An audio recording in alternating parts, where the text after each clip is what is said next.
Zona América, te invitamos a conocer todo lo que sucede en el fascinante universo del cuerpo humano a través de especialistas que tienen la solución para ti.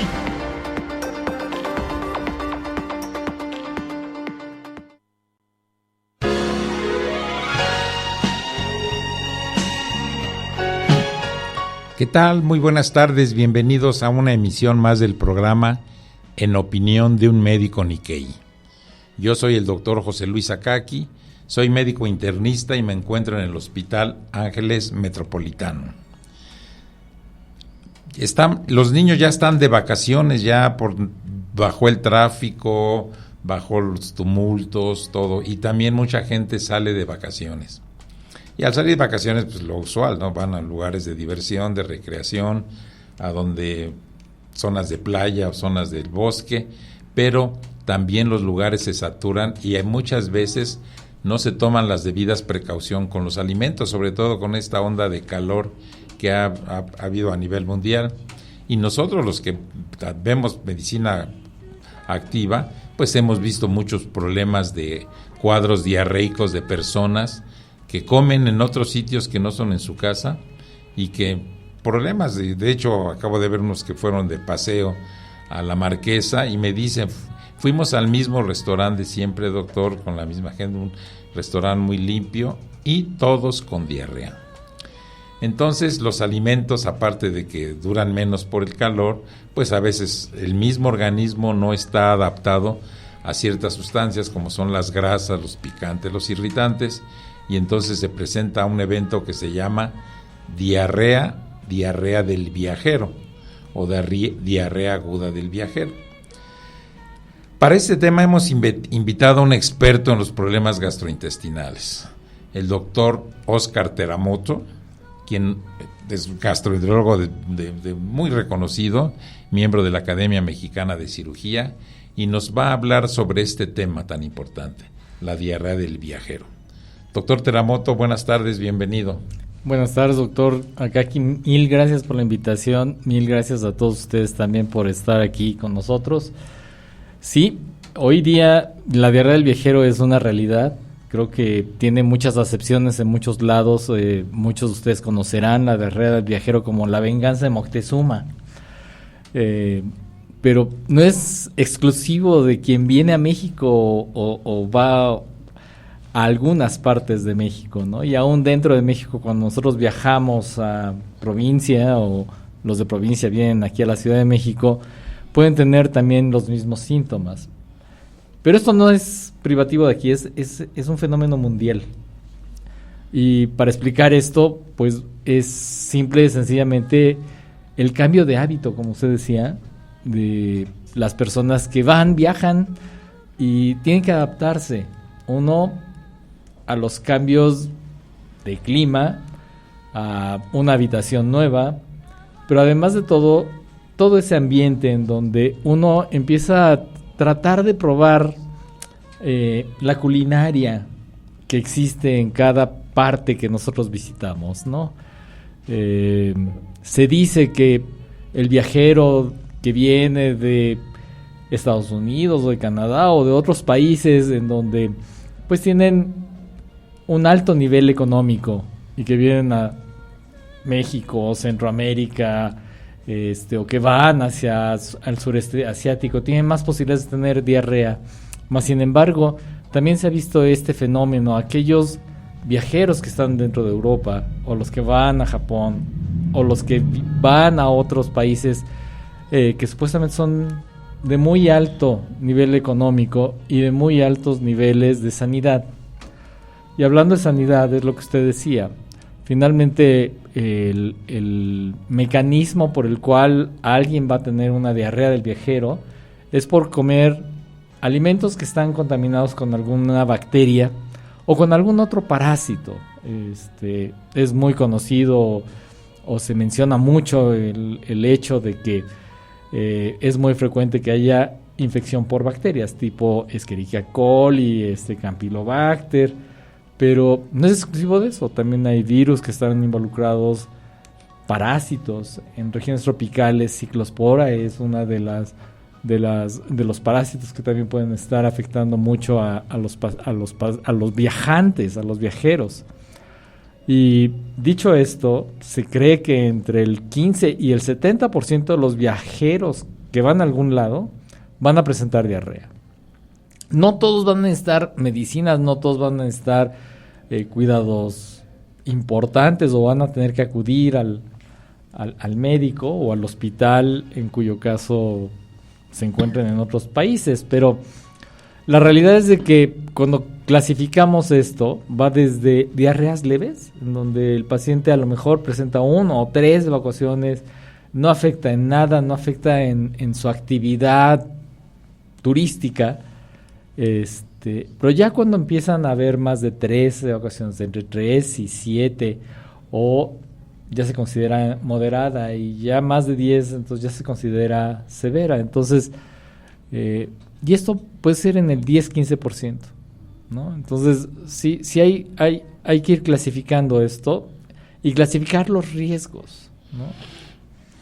El agua, en ocasiones, probablemente sea el vector más importante en ocasiones, y de repente tenemos ejemplos clásicos de que comí muy sano, yo soy vegano y como ensaladas y toda esta parafernalia de tratar de comer sano, más sin embargo muchas guías nos dicen trata de no comer cosas crudas o cosas que tú no hayas, por ejemplo la fruta, trata de pelarla tú, si tú no has lavado la ensalada, pues tienes un riesgo determinado.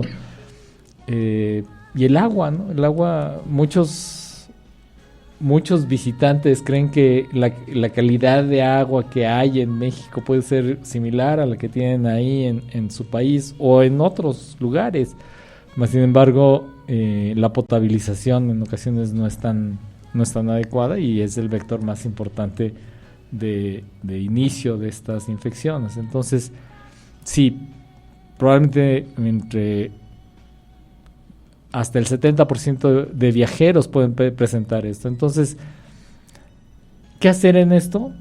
Pues cuidarnos, ¿no? de lo que comemos, hacemos. Cuando vamos a regiones con mayores posibilidades de contraer una diarrea del viajero, en ocasiones se recomienda llevar algún tipo de medicamentos o de medicinas para poder estar preparados, ¿no? Es de los puntos que queremos tratar.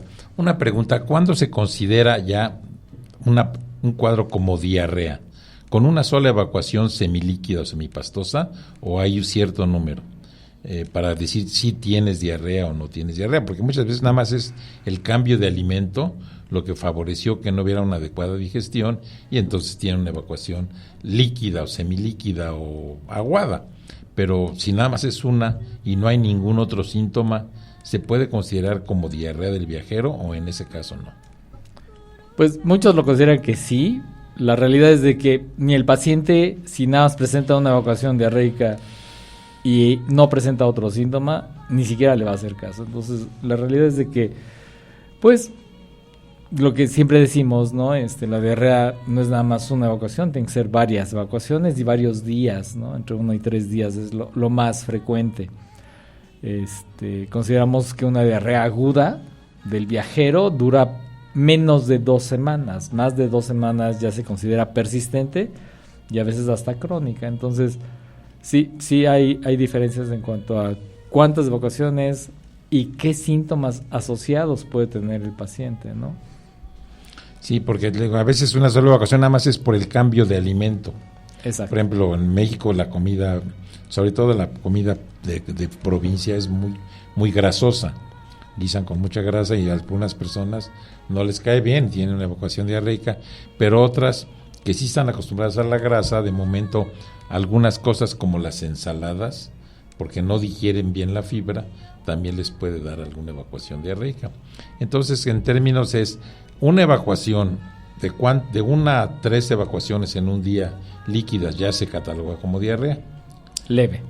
¿Cuáles serían los síntomas para diferenciar una diarrea por alteración en los alimentos cuando ya es una diarrea de tipo infecciosa? infeccioso. Ya cuando nosotros empezamos a tener otras manifestaciones, por ejemplo, de repente tenemos una evacuación, pero el paciente vomita varias veces, entonces ya tenemos un paciente que tiene diarrea del viajero. Entonces los síntomas asociados pueden ir desde dolor abdominal, puede ir desde náusea o vómito, la presencia de fiebre o febrícula, que también puede ser interesante, y el paciente que presenta ataque al estado general, ¿no? El paciente que se siente mal, aunque tenga una evacuación, ya debemos de considerar que puede presentar una infección más importante, ¿no? Y cuando hay fiebre ya se cataloga como potencialmente infectada.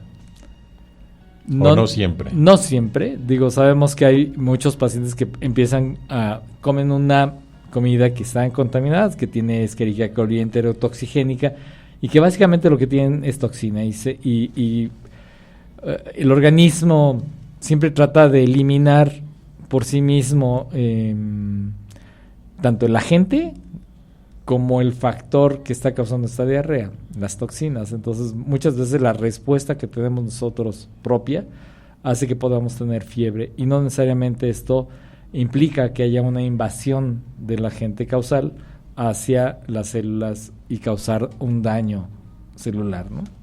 Hay una tendencia, sobre todo entre los pediatras, que si hay una evacuación diarreica, no dar tratamiento de inmediato antidiarreico, sino dar tiempo a que expulse las toxinas, y lo que sí se preocupan es mantener al paciente hidratado, que no se vaya a tratar. ¿Es aplicable esto también al adulto, que en la primera evacuación diarreica no se dé tratamiento? Yo estoy totalmente de acuerdo. Yo estoy en contra de usar antibióticos si no sabemos cuál es el agente y si no sabemos realmente si el agente es una bacteria, porque digo, dentro de lo que decíamos, en muchos sitios la causa principal de diarrea es virus, entre norovirus y muchos de estos. Entonces la realidad es de que esas diarreas van a desaparecer tan solo por el hecho de tener la diarrea. Entonces no es imperativo no utilizar medicamentos que vayan a paralizar al intestino, ¿no? Como de repente muchos farmacéuticos recomiendan, ¿no? Utilicen loperamida o utilicen otros medicamentos que pueden ayudar a la diarrea, pero no al proceso de eliminar esas toxinas. Y qué bueno que ya hay control de antibióticos en México, pero yo recuerdo todavía de niño que había una evacuación diarreica y lo primero que le daban era cloranfenicol, o en suspensión, o tómate estas, son buenas para la diarrea, con una sola evacuación, y ya la gente se tomaba 1 o 2 y se le quitaba, y lo único que estaba favoreciendo es la resistencia bacteriana. Pero de entrada daban cloranfenicol con sus diferentes nombres, pero hay que tomar en cuidado.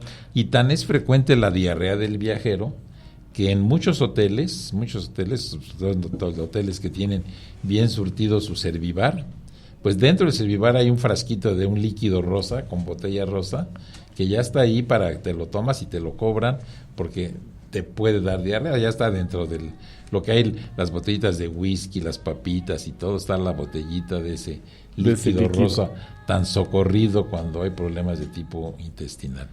¿Qué más podemos platicar, diarrea? Y quisiera al final que nos dieras una orientación de qué llevar en un botiquín para un viaje largo, por ejemplo, cuando van a ir a una zona tropical o que van a estar varios días allá, qué poder llevar en un botiquín por si les llega a dar diarrea del viajero. Pero a ver, seguimos con los síntomas. Dentro de estos síntomas, digo, no es raro que de repente haya pacientes que puedan presentar diarrea con moco y sangre. Eso le llamamos disentería. Y que en ciertas poblaciones es muy socorrida la palabra disentería, es lo que nos dicen de repente. Y ya cuando hay moco y sangre estamos hablando ya de que la diarrea puede ser invasiva, entonces el paciente que esté en esos lugares deben estar más precavidos y probablemente sí consultar a algún médico ahí, si es que no llevan o no tienen ya algún consejo previo antes de viajar, que eso es lo que estamos también, lo que usted mencionaba, ¿no? Que habría que tener algún botiquín y algunas recomendaciones antes de viajar. La primera parte de cualquier diarrea, como platicamos también la vez pasada, es el paciente que tiene diarrea, el principal motivo de ir al hospital habitualmente es deshidratación. Entonces, estés de viaje, estés de aquí o estés en donde sea y tienes diarrea, siempre checa cómo estás hidratado. Si tienes sed, toma líquidos. Si estás teniendo muchas evacuaciones, toma suero oral. Hay muchas maneras, hay ya muchos sabores y además de todo eso, ya no tan desagradable como en otras épocas, ¿no? Entonces es muy fácil de obtener y conseguir el suero oral. Habitualmente lo que sí tenemos que ir viendo es, ok, voy a viajar a alguna zona determinada, ¿no? Al trópico. En ocasiones sabemos que en esos lugares probablemente haya más ciclospora, entonces vamos a recomendar algún tipo de antibiótico que lo lleven en el botiquín. Más sin embargo, el botiquín, cuando hablamos de diarrea del viajero, hablamos de toxinas inicialmente, ¿no? Diarrea líquida, varias veces. Entonces, se habla de profilaxis con el líquido rosa que usted nos estaba mencionando y que está compuesto por bismuto, entonces ayuda mucho a estas diarreas. Recordar en ocasiones que puede haber náusea y vómito, a lo mejor su médico les puede recomendar algo para prevenir náusea o vómito y que puedan hidratarse en forma adecuada, ¿no? Al país que vayan, traten de ver qué líquidos tienen como suero oral en cada parte y eso en estas épocas de gran calor. Y si van a ir a alguno de estos calurosos y atractivos lugares, acuérdense que hay muchos en donde están ya hasta 40 grados centígrados, entonces hidrátense con suero oral. Yo creo que es una de las recomendaciones, independientemente de que no tengan diarrea, ¿no? Entonces sí, es importante que tengan esta parte. Si tienen alguna situación, ¿no? Puede ser que su médico les diga pueden utilizar algún tipo de antibióticos o lleven un antibiótico, pero no lo utilicen de primera mano, ¿no? No lo utilicen con la primera evacuación diarreica. Ya lo dijo el doctor acá, que a lo mejor el cambio de alimentación es lo primero que nos va a causar un episodio sin molestias, entonces no tomen antibiótico.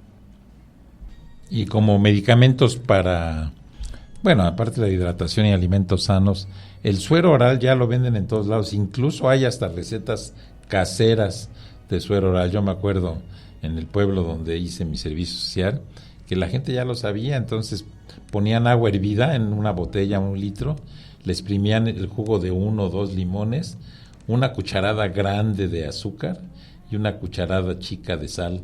Lo mezclaban bien y entonces ya tenían su suero. Estaban dando agua, estaban dando electrolitos que iban en la sal de cocina y estaban dando azúcar, que era azúcar casera, entonces ya era una combinación y de eso a nada, pues, y les iba muy bien. Si le estaban dando con diarrea, yo hice mi servicio en un pueblito de Veracruz, donde vaya que había diarrea, ¿eh? ¿Y cómo diferenciar de una diarrea del viajero, por ejemplo, ahorita que está renaciendo el cólera? Ahorita en muchos países, si pasaste por algún país donde hay cólera, si no llevas la vacuna no te dejan entrar. Yo lo acabo de vivir hace 2 semanas en un congreso en Honduras, que los que venían del sur, incluyendo de Argentina, no los dejaron entrar porque no traían la vacuna del cólera. ¿Qué tan grave es ahorita el cólera a nivel Latinoamérica, que es donde lo que más vemos? Ay, sí, vibrio cólera es la agente causal de cólera, y básicamente lo que hace es producir una toxina que se pega a las células del intestino y lo que hace es que la célula, en vez de absorber el líquido, lo expulsa. Entonces lo expulsa al intestino y del intestino pues obviamente se va hacia afuera. Habitualmente son evacuaciones líquidas importantes. No es nada más el hecho de tener una evacuación, son muchas evacuaciones muy abundantes, explosivas en ocasiones, y el mismo paciente de repente dice, es que parece agua de arroz. Y el paciente cada vez se siente más débil. Es uno de los síntomas de la deshidratación. Entonces, el principal riesgo que tiene el paciente con cólera es que se va a deshidratar. si el paciente no logra ingerir la cantidad de líquidos y de suero, principalmente, que ha expulsado, va a terminar en el hospital. Entonces es muy importante esto. Entonces sí es muy importante el cólera por esa razón. Y de repente tenemos epidemias de vibrio cólera o de cólera en varias partes, aún de México, y en, como usted dice, en muchos países. Entonces sí hay que tener mucho cuidado con esto. Es de las infecciones severas que se confunden a veces con diarrea del viajero. Y no sirven los antibióticos. Es una de las situaciones, o sea... Pura hidratación. Hidratación es lo que hay que dar inicialmente en estos pacientes. Bien, de los cuadros severos de que puede presentar uno durante el viaje. Recomendaciones, ¿qué llevar en un botiquín va a ir uno a una zona del sureste de México donde alquiló una cabañita y va a estar ahí una semana? Tiene una ciudad que queda a 1 hora de distancia. ¿Qué llevar en un botiquín por si le da diarrea? Bueno, primero que nada, la dirección de dónde conseguir el suero oral. 2, tener presente y escribirlo bien, no comer cosas crudas. 3, no tomar agua que no sepan si está hervida o si es potable o no. Si aún así cometemos ese error, pues obviamente sí tenemos que tener líquido rosa. Hay otras medicinas que también ayudan a no parar el intestino, pero sí a mejorar las evacuaciones y a defendernos un poquito mejor. En este momento, para esta situación, habitualmente me dicen, oye, me llevo algunos probióticos y me servirá. La respuesta es, no hay evidencia de que algún probiótico pueda servir para prevenir la diarrea del viajero. Entonces, lleven el líquido rosa, probablemente sea lo mejor. Cuando van a ciertas zonas endémicas, les recomiendan llevar algún tipo de antibióticos. Habitualmente son antibióticos que no se absorben. Hay zonas endémicas en donde es muy frecuente tener parásitos, entonces les mandan algún tipo de antiparasitario, pero yo creo que una llamada a su médico es muy importante para que sepan qué llevar en su botiquín, porque eso de llevar 20 medicinas no vale para nada. Entonces yo creo que el líquido rosa o las pastillas de ese mismo color, ya ve que de repente nos dejan llevar botellas más grandes, puede ser útil. Y estar pendiente a cualquier signo de deshidratación. En los adultos pues es muy fácil, porque dice tengo mucha sed, pero en los niños a veces no es fácil detectar que se está deshidratando. Sí, hay sustancias que también pueden funcionar muy bien para quitar parte de todo las toxinas, como la diosmectita. Entonces, hay muchas opciones para poder llevar también, ¿no? El tanato de gelatina, que dicen puede ayudarnos a cuando hay diarrea, para que no sea tan importante. Pero digo, consúltenlo con su médico, yo creo que es muy importante. Sí, sobre todo tomar las medidas de precaución, porque lo importante no es enfermarse. Ya se enferma, pues hay que dar el tratamiento, pero lo ideal es no enfermarse. Y se echan a perder unas vacaciones que planearon a veces con varios meses, y por un cuadro tan sencillo como es una diarrea del viajero, las puede echar a perder. Sí. Y pues está pendiente. Y aquí en México, pues como tú comentabas al principio, la maldición de Moctezuma pues es muy común que llegan y los tacos, ¿no? La gente vienen a México y vienen pensando siempre en tacos, y se van y se compran tacos, y está demostrado que una de las fuentes de infección no son los tacos, son las salsas que le ponen a los tacos. La salsa es la que está contaminada, porque muchas veces las van usando de un día, la refrigeran y la sacan al día siguiente, y la sacan al día siguiente, no es del día, y es donde van los factores. Entonces dicen, no, pues con la lumbre se mueren los microbios, nada más de ver cómo ponen la carne en la parrilla, así que está ardiendo, pero las salsas no están así. Entonces tener en cuenta que muchas veces los factores que piensan que es la infección está en otro sitio. Y la comida en la calle pues es de alto riesgo, pues muy rica yo creo, pero es de muy alto riesgo la comida. Muy alto riesgo. No la protegen, no la refrigeran y no la cuidan, ¿no? El mismo donde están lavando los trastes, están tomando agua para el guiso. Y entonces tomar precauciones. Y ahora que están las vacaciones, que nosotros lo estamos disfrutando porque bajó mucho el tráfico, sí hay que tomar las medidas. ¿Tú vas a salir de vacaciones? Yo creo que todavía no. ¿No? Me esperaré un poquito. Sí, porque yo tengo que ir mañana a Guatemala. Mañana salgo a Guatemala, voy al Congreso guatemalteco, y ya voy. Si pasaste por uno de los otros países, te piden el comprobante de cólera.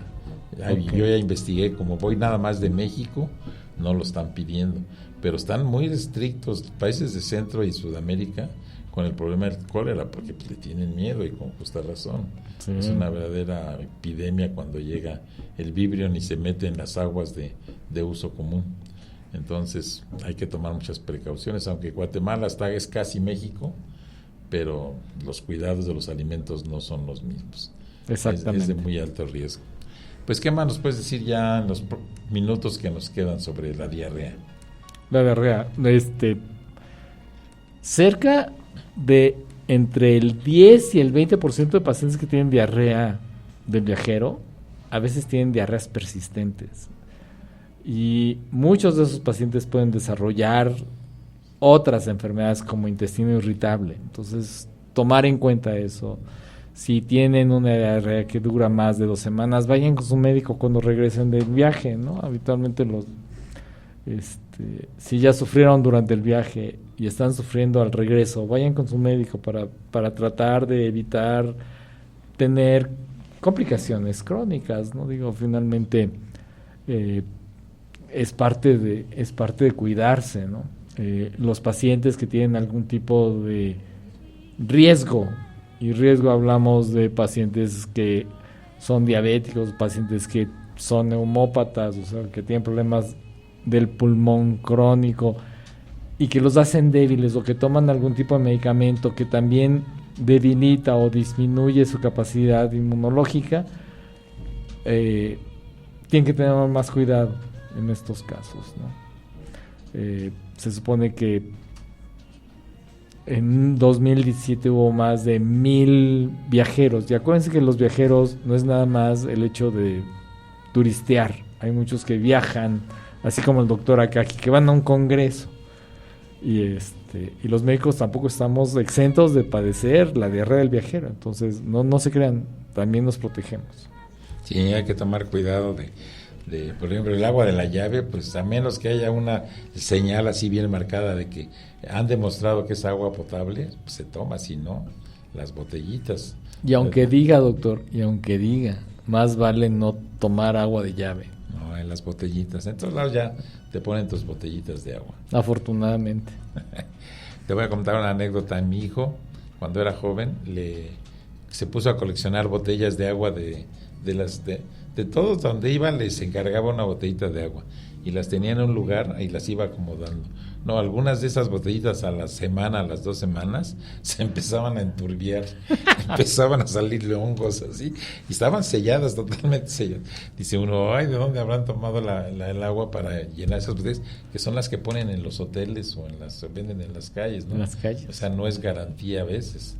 Por eso cuando los franceses llegaron a México a las Olimpiadas de 1968, todo el mundo les llamaba la atención que traía sus botellitas de agua desde allá, sus botellitas de agua Evian. Y que no tomaban el agua en México, tenía que ser de las botellitas que ellos traían. Pues ya sabían de lo que era la maldición de Moctezuma. Entonces, sí. Venían con miedo. Pues ya nos quedan unos minutos. Me gustaría que les dieras datos de dónde te pueden ver a ti. Sí, claro, estoy en Paseo de las Palmas, 745, el teléfono para que puedan contactarme es el 55-5520-5239. Con mucho gusto. Muchas gracias, doctor. Ahí lo tiene, doctor Oscar Teramoto, experto gastroenterólogo, endoscopista también, en endoscopías, miembro de la Academia Mexicana de Cirugía y miembro de los miembros más entusiastas de la comunidad de médicos de origen japonés, de la Fundación Médica México-Japón. No, gracias a usted. Y él va a estar también como profesor en nuestras jornadas médicas que van a ser 11 y 12 de agosto, las jornadas médicas Nikkei. Ya la próxima les daré los temas básicos que vamos a tener ahí, que nos va a acompañar el embajador de Japón a la inauguración y que creo que van a ser un éxito. Son las 10º jornadas médicas Nikkei. Y todos los médicos que salen en este programa en radio van a estar allí como profesores. Pues les agradezco muchísimo. Yo soy el doctor José Luis Sakaki, soy médico internista y estoy a las órdenes en el Hospital Ángeles Metropolitano. Hasta luego. Hasta luego. Muchas gracias, doctor. Muchas gracias a todos. Hasta aquí con la información. Los esperamos la próxima semana en Zona Médica. Zona Médica tiene la solución.